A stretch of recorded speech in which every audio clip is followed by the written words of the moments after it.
नफरत नहीं पाएंगे, कहीं कोई आप उनके प्रति असम्मान नहीं पाएंगे। आज के कथित अंबेडकरवादियों के दिमाग में हो सकता है, लेकिन अंबेडकर के दिमाग में कभी नहीं था। अंबेडकर ने मार्क्सिज्म को जितना बेहतर ढंग से पढ़ा था, समझा था, उतना उस समय के अनेक मार्क्सिस्ट तक नहीं समझे थे। और ये देखिए आप जो बात है, उन्होंने उद्योगों के बारे में क्या कहा। उन्होंने कहा कि उद्योग राज्य के स्वामित्व में होना चाहिए, बड़े उद्योग, और जो बुनियादी उद्योग हैं उनके बारे में भी कहा कि वो राज्य के स्वामित्व में हो, और साथ साथ कारपोरेशंस अगर बने, निगम बने, उसके अधीन भी होने चाहिए। यह बाबा साहब ने कहा था। कृषि के बारे में उनकी धारणा बिल्कुल साफ थी, लैंड रिफॉर्म्स के प्रति, एबॉलिशन ऑफ जमींदारी, तमाम चीजों को लेकर बेहद क्लियर थे। और बार बार वो कहते थे कि कृषि जो है सामूहिक होनी चाहिए। कृषि के भी एक तरह से वो पब्लिक के हाथ में करने की बात करते थे, न कि छोटे छोटे जमींदारों के हाथ में हो। और इसके अलावा जो एक बहुत महत्वपूर्ण बात उन्होंने कही, बीमा राज्य के अधीन हो, बीमा, इंश्योरेंस। तो मेरा यह कहना है कि आज जो पब्लिक सेक्टर पर इतना बड़ा अटैक हो रहा है, क्यों हो रहा है, यही मेरी अंतिम बात है, मैं कंक्लूड करने जा रहा हूं। पब्लिक सेक्टर पर आज का जो अटैक है दोस्तों, वो दरअसल भारत के दलितों, आदिवासियों, ओबीसी पर सबसे बड़ा अटैक है। मैं आपको यह बताने जा रहा हूं। आज जहां भी आप शिक्षित दलित पाएंगे, शिक्षित आदिवासी पाएंगे, अच्छी नौकरी पेशा जिंदगी गुजारने वाले लोगों को पाएंगे, आप पाएंगे कि उनके पिता माता कहीं ना कहीं सरकारी नौकरी में गए थे। उनका रास्ता बंद करने की साजिश रची जा रही है। इसलिए स्टेट, चाहे रेलवे हो, चाहे बीमा हो, चाहे कोई भी बड़ी कंपनी, उनमें उनका रास्ता आपके लिए बंद करके और मुट्ठी भर 15% लोगों के अधीन सारी की सारी इंडस्ट्री, सारी के सारे पब्लिक सेक्टर को करने की यह साजिश है। और प्राइवेट सेक्टर में तो सिर्फ वही रहेंगे।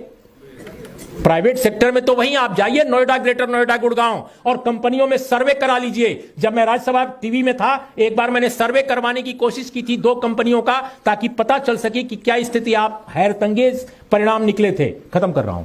उसमें पता चला कि 99.7% लोग सिर्फ अपर कास्ट के हैं प्राइवेट सेक्टर में।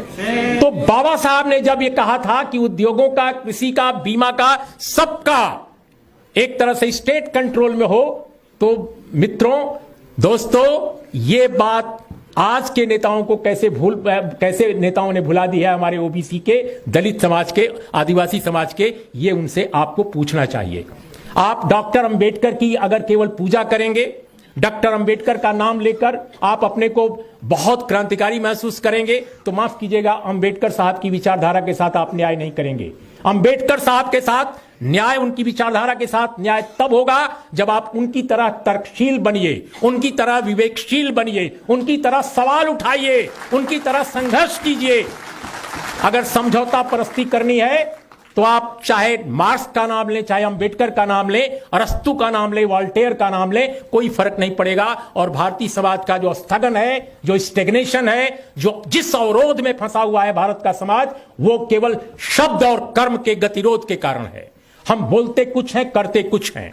तो शब्द और कर्म का अगर भेद नहीं मिटेगा, अंबेडकरवाद क्या बताता है, अंबेडकर की वैचारिकी क्या बताती है, अंबेडकर का जीवन क्या बताता है। अंबेडकर जीवन भर लड़ते रहे। उन्होंने अपनी निजी संपत्ति, अपनी निजी जायदाद, अपने निजी परिवार की चिंता नहीं की। आप जानते हैं जब उनका निधन हुआ, उनका जब परिनिर्वाण हुआ, तो उनके पास क्या रकम थी, देखिएगा, पढ़िएगा।